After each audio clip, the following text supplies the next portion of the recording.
Against Abuse, Exploitation, and Discrimination Act under Section 3B. Any act that debases, degrades, or demeans a child's dignity is considered child abuse. Ibig sabihin po niya na lumang pananakit, pang-insulto, pagmamaltrato na nakaka-apekto ito sa pag-iisip, pangangatawan, at dignidad ng isang bata ay may tuturing na child abuse at maaari itong magresulta sa pagkakakulong ng tao ng abuso. Paano kung ang namang magulang ng bata? Kagaya ng ating masalimuot na totoong kwento ngayon sa isa. Ano kaya ang dahilan para umabot sa physical at verbal abuses ang isang ina sa kanyang kawawang? At sa huli ba'y mapapatawad pa ng anak ang taong nagbigay sa kanya ng buhay? Pero kahit patayin naman ito sa pumamahiya at pananakit. So ngayon dito sa aming episode na pinagdadaan, My Mother, My Abuser.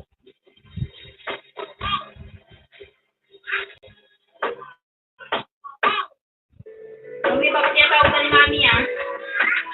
Ito tawag sa'yo. O tawag ka doon. Baba ka nga saglit. Mahirap mag-asa kung barang lang.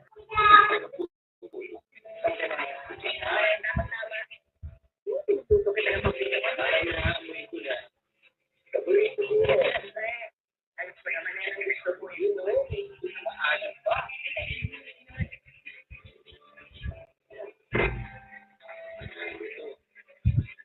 Lord.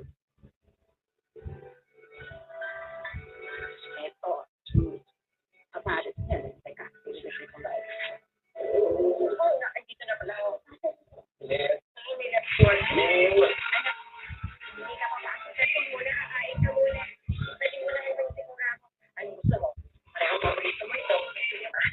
Hindi po. Kapag kami kayo.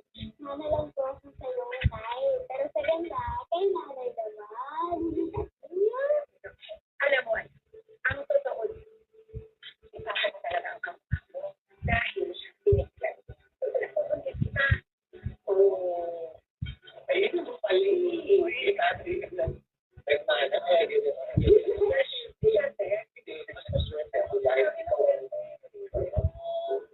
Hindi na kamamahal. Kamusta naman ang pagkasama ng mga parents mo? Nung start kasi masaya talaga. Kasi syempre wala pang problema, bata pa ako. Oo, kumpleto kami tatlo. So, everybody was happy, masaya. Nararamdaman ko ng mga may pagmamahal.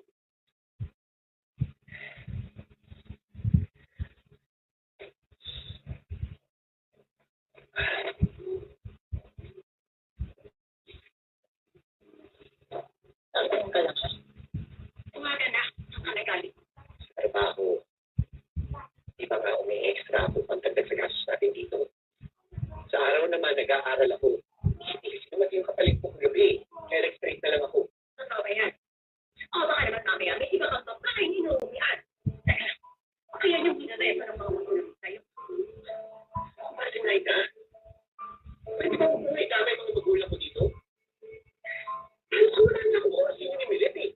Magbababae pa ba ako? Ayun na nga eh. Wala ka namang oras sa aming mag-ina. Ayaw mo kapagtaka ko pinagpagkita. Wala akong ginagawang masama. Pero huwag ka magbita. Hindi mo naisip. Mas pinili kitang pakisamahan. Kahit alam ng mga magulang ko, pinag-aaral pa rin ako.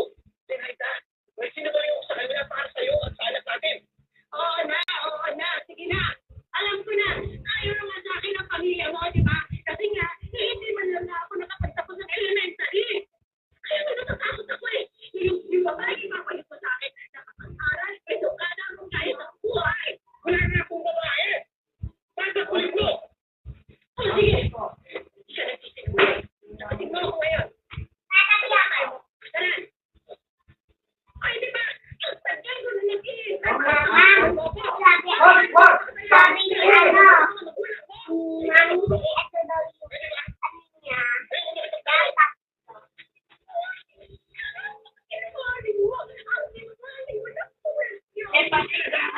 Oh. Ano si Balon?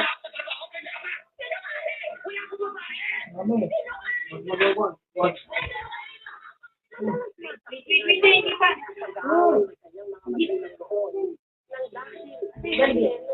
At kung ano-ano pang pagbibigtak ng ina niya. Ay, hindi na kailangan?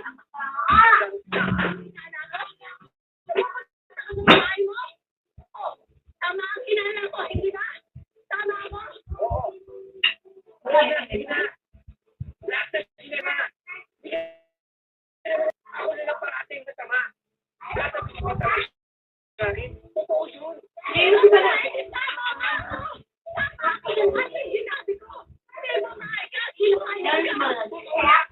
Parang matigil ka na. Ano mo sa totoo na? Lalayasan ka? Dahil sawa-sawa na ako sa puro katusa, puro na ako masama, puro na ako ulit. Ayoko na. Paatawa ka na sila. Balon, sa chicken. Doon. Tingin mo. Sige dito. Sa chicken. Pakulot ako. Lagyan mo. Okay. Yan. Hindi na.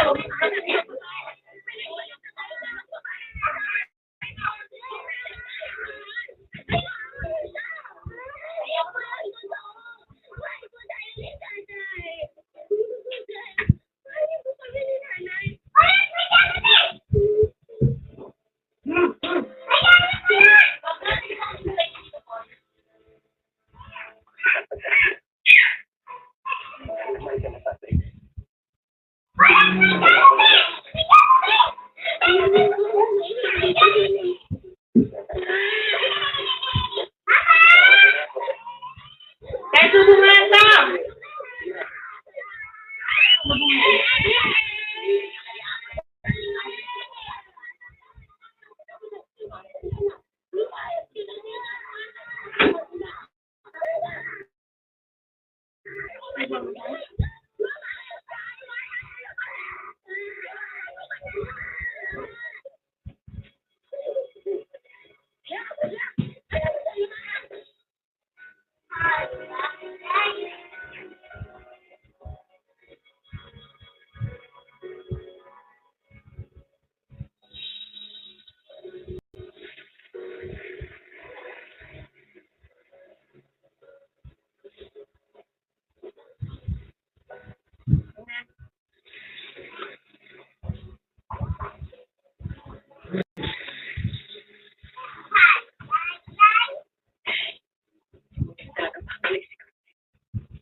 Anong mga pamamaraan tinuturing mo na physical abuse?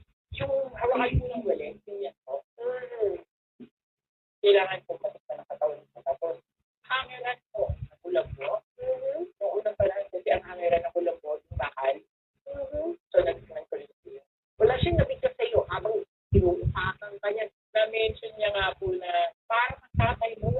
gagawin pa. Punta na ako ah. Ba't ba tayo madali? Hindi naman tayo kain. Hindi na yun. Sorry kayo na lang. Hindi naman tayo pagpubukas ha. Sorry.